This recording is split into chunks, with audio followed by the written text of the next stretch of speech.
William L. Wipfler was ordained an Episcopal priest in 1955, and in that same year he married Pauline Papperman, a high school English teacher. They served as missionaries in the Dominican Republic from 1955 to 1963, and then in Costa Rica from 1964 to 1966. In 1967, Reverend Wipfler began his work at the National Council of Churches, Caribbean and Latin America Department, becoming director of that department in 1968. From 1977 to 1988, he served as director of the National Council of Churches Human Rights Office. In 1978, Reverend Wipfler received his Ph.D. from Union Theological Seminary, New York, New York.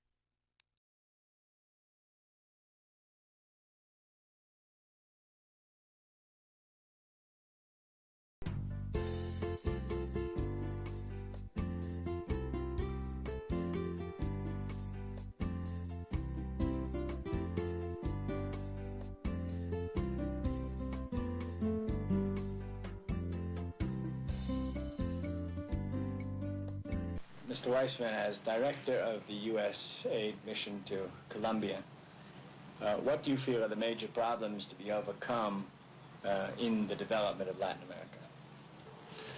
In Colombia, within our aid program, we are devoting more than half of our resources now to just two activities, agriculture and education.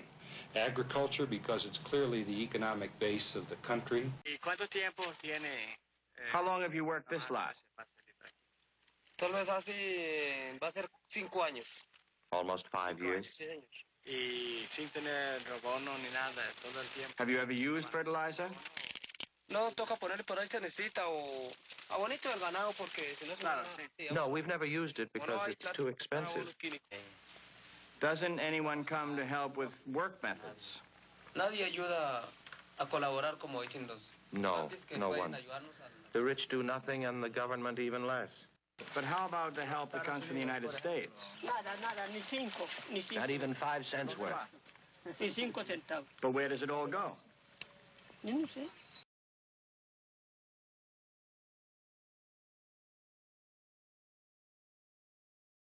The rebel priests of Colombia have taken the name of Golconda because of the name of the finca where they had their first meeting.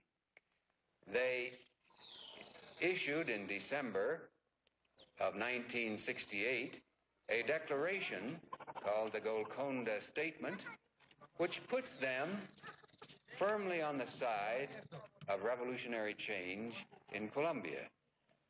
The document was signed by 50 priests, including one bishop. The number of priests who subscribe to that Golconda position now is many times 50, and I think that the movement is growing steadily.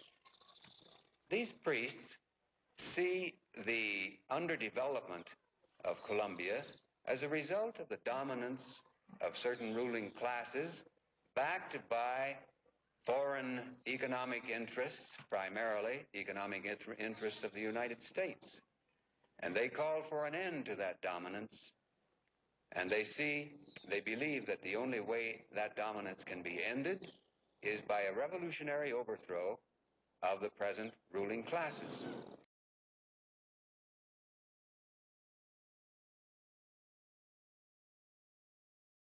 I think that the priests' movement is the decisive factor which will give a totally new impetus to the revolutionary process and which will accelerate it. The system has always been maintained and protected by the church. When this support is taken away, the only support remaining will be the economic power and the military power through the United States.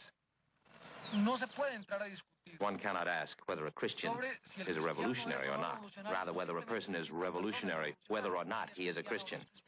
For example, Camilo used to say, "What do we care if the soul is mortal or immortal when we know that hunger is mortal indeed?" Camilo refers to Camilo Torres, a Colombian Catholic priest who joined the revolution and was killed in 1966. Is the 5th grade the last? The 5th is the last. And with the 5th grade, do you think you'll find a job in the future? No, it doesn't matter. What hope do you have of continuing your studies? Much hope or little hope? I always have hope.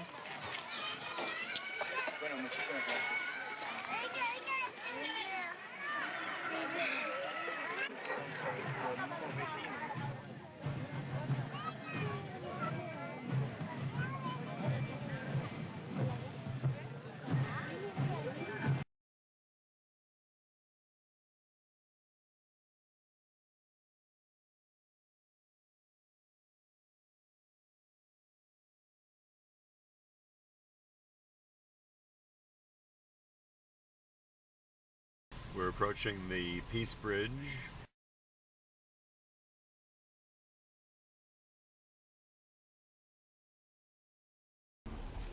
Now in Latin America, I think the Canadian mining companies are predominant. That seems to be their major investment in Latin America, in mining of various kinds, gold, silver, and copper. I know in Nicaragua there are some Canadian companies. They seem to be very exploitative and rapacious in terms of their control and extraction of minerals. Did you find that in your experience in Latin America, problems with mining companies? Absolutely. One of the things that happened when I started to work in both the Latin America office and then later the Human Rights Office was that I had a very fine relationship with the Canadian Council of Churches. And they had begun to work on a campaign because of an appeal that had come from the Dominican Republic. And that campaign was to try to get one of the Canadian mining companies, which was working in collaboration with an American mining company, to cut back on its mining with the open pond mining that was going on in the center of the country, in La Vega and up near Santiago in the Dominican Republic, because one of the things that was happening, which was pretty scary, was that children were having seizures in school, and then it got worse because chickens laid eggs without shells. Without shells? Without shells. And cattle was beginning to have seizures and be terribly ill.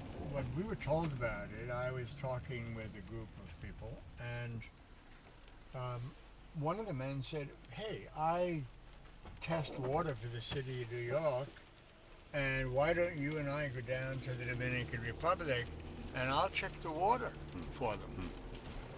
So we went up to Santiago and down to La Vega, and he took maybe 40, 50 samples of water and discovered that the water was filled with arsenic and high percentages of arsenic, which was used in apparently refining gold. And their ponds where the wastewater went were leaking into the river. Well, we didn't know quite what to do. And we began to we gave the reports to the Canadians. They tried to make use of it. And then one day, a very good friend of mine who was the director of another department, agricultural mission, his name was Benton Rhodes, he had been invited to a cocktail party in New York City, was standing there talking with someone, and he heard a conversation going on next door, right by him, and it was the owner of the either the head of the board of directors, the owner of the mining company that was working with the U.S. company. And the guy said, well, we really have an advantage because we were given a tax advantage because for the new equipment, we can go to the slag piles left behind by the Spaniards, refine them, and we're finding fairly high percentages of gold flakes and other residue that we can withdraw that the Spaniards never would have found. However, while we were doing that, and we have a big tax break because of the slag piles, while we were doing that, we also discovered a whole new vein of gold, which, you know, we mix that gold in with the slag pile gold, and we don't pay any taxes on any of it. Well, my friend told me, so we told the Dominican government what was happening. They were fined, virtually put out of business, close to being put out of business. They couldn't afford without the tax break to do the amount of mining they were doing, and they were fined heavily for a long period. I think that the Dominican government fined them every year over a 10-year period, something like that. And so, by sheer coincidence of events, we were able to help the Canadians in their campaign. Well, it's good that the government responded in that way, protecting the public interest of their people. Frequently, the governments, as you well know, are just in collaboration completely with these companies and will not fight for their own, the common good of their own people. Well, this poisoning of children and the danger to food that was being produced, I think, prohibited the government from ignoring it. Something had to be done to correct the situation, and fortunately, the government's benefits were only in the taxation, I think, at that moment. And they just felt that they had been cheated in a very big way.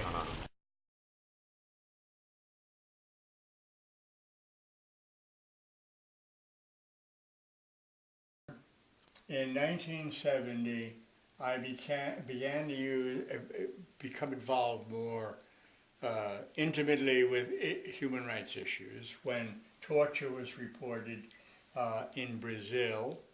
A coup had occurred in 1964, and the military, to squelch every kind of protest and so on, had resorted to massive torture of political people within the country. Bill, pictured here with Noemi Garcia, the office administrator of the Human Rights Office of the National Council of Churches, worked closely over the years with Dom Helder Camara, the Archbishop of Recife, Olinda, Brazil.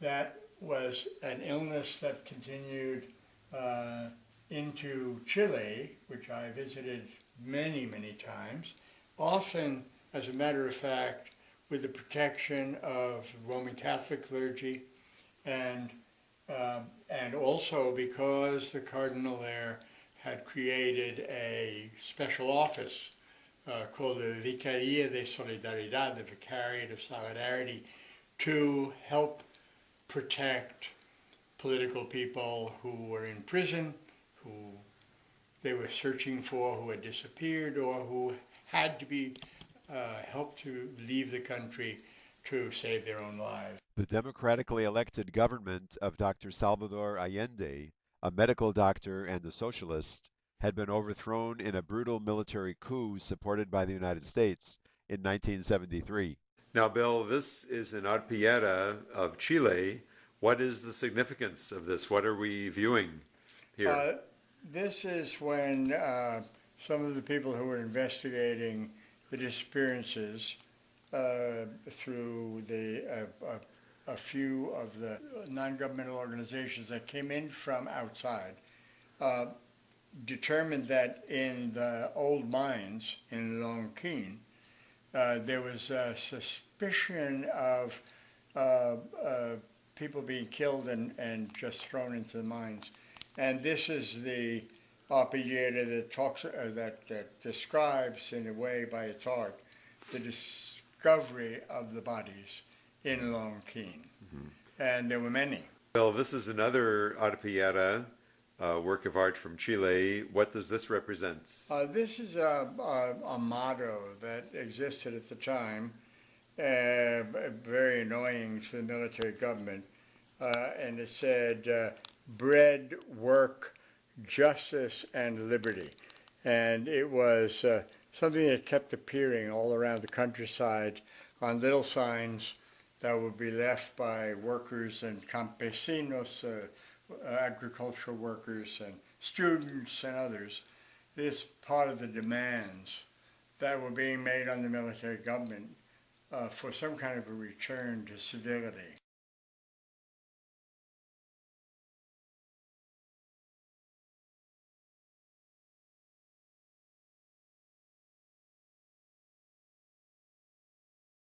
In 1974, Bill met with theologians Juan Luis II, Gustavo Gutierrez, and Leonardo Boff to plan the major conference, Theology in the Americas, which was held in Detroit in 1975.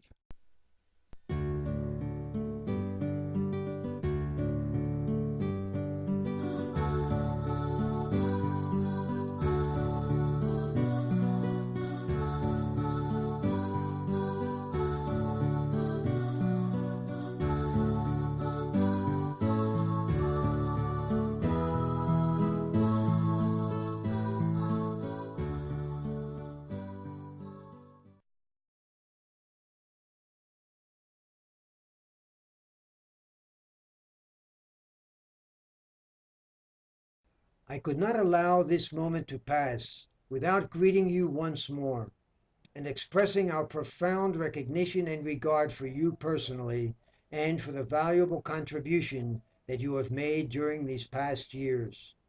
There have been so many moments of anguish, so many lives that have been at risk, that one can no longer identify them with names and dates. And in every case, you have been there always.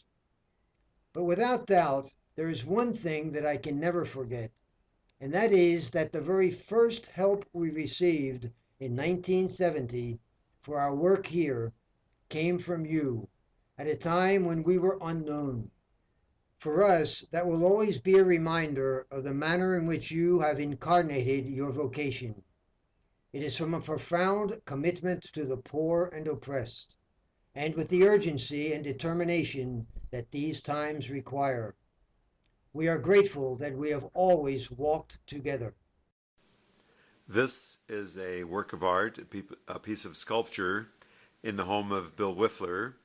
It represents the peasants of Latin America struggling and suffering hunger, and also it represents their spirit of struggle, that they are resisting the death that comes to them by way of hunger and that is caused by injustice.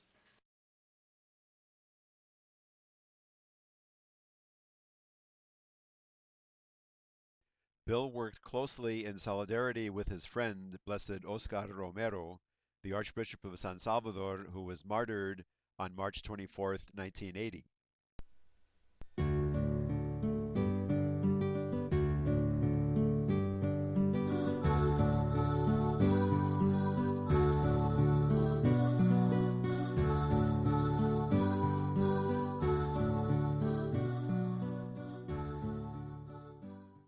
Bill took part in the Mass on March 23rd, in which the Archbishop ordered the Salvadoran troops to stop the repression and told them not to obey unjust orders. He was assassinated the next day.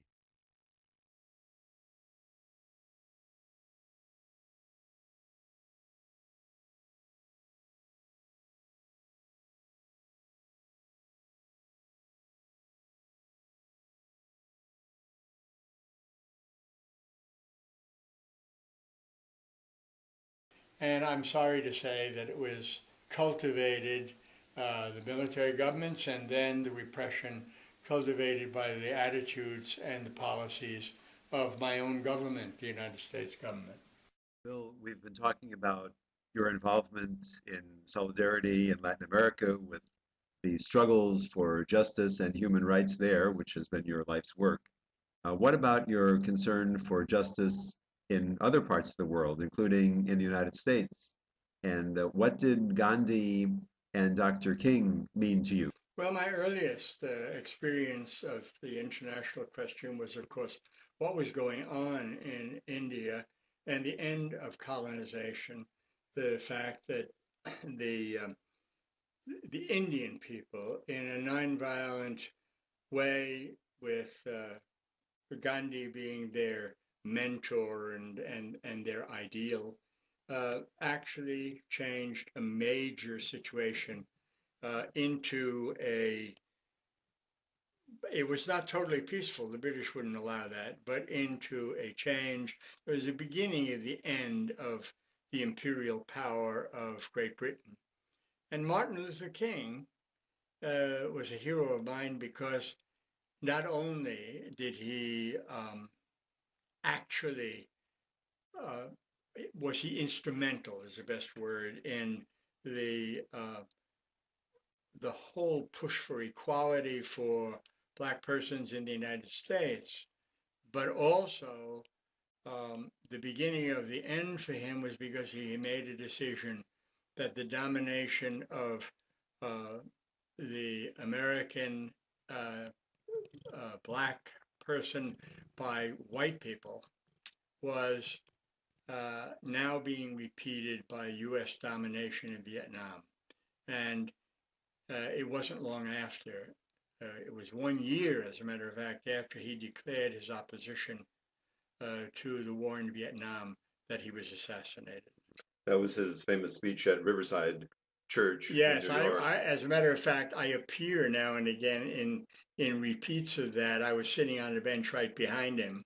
And so that speech was so moving, but also it was, I believe, the thing that assured the end of his life and ministry, but the beginning of his recognition as being probably the major factor in social change in the United States. And that was where he made the famous statement that the United States has been on the wrong side of the world revolution. Over and over again, yes. And then you can see that in your work in Latin America. In many places, the U.S. was for fighting all revolutions. Years I was working in Latin America, and then in other places. I mean, the same kinds of problems in the Philippines, in South Korea, in some of the countries in Africa and the Middle East.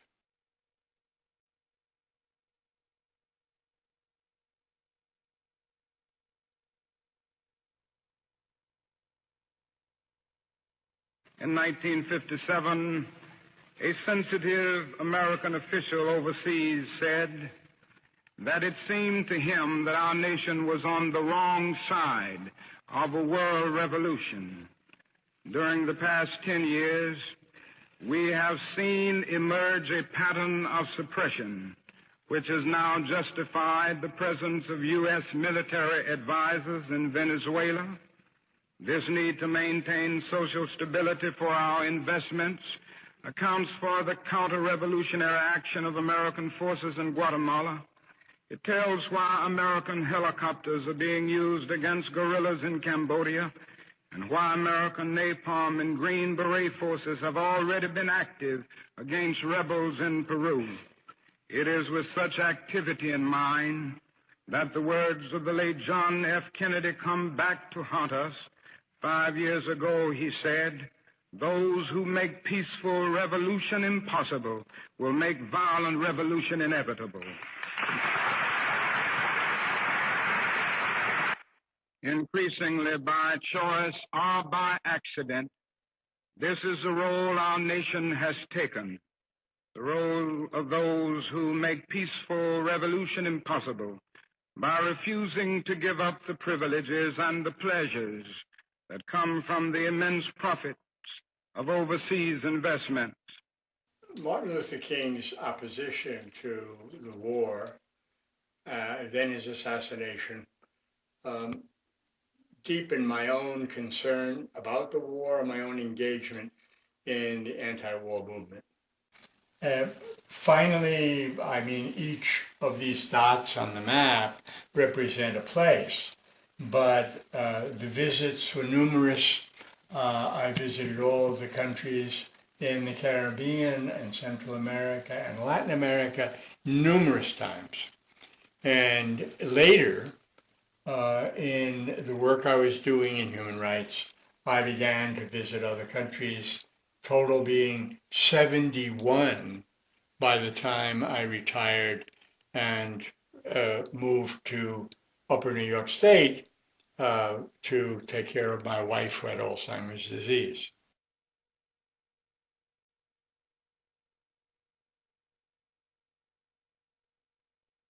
Over the years, Bill received many awards, including the Letelier-Moffitt Memorial Human Rights Award in 1980.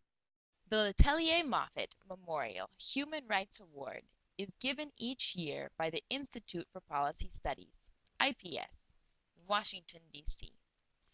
Robert Borosage, then director of IPS, stated when presenting the award, Dr. Wipfler has won the esteem and admiration of victims of human rights violations and of human rights advocates around the world. His tireless efforts have focused on speaking to and counseling groups, individuals, and policymakers around the U.S. to inform and heighten concern for human rights, conducting international fact-finding missions, participating in conferences on human rights advocacy, raising humanitarian assistance for victims of human rights violations, and writing about the concept and substance of human rights, informing on their abuse and raising their defense. He has been a constant source of energy and inspiration for all who labor in defense of human rights.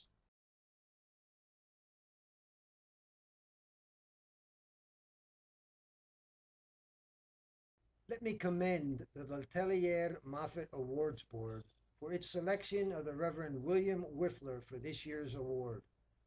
Wherever there have been victims of human rights violations, the insistent voice of Bill Wipfler has been heard. He has been a vigorous and dedicated advocate of greater respect for human rights, and this award appropriately recognizes his courage, his vision, and his work.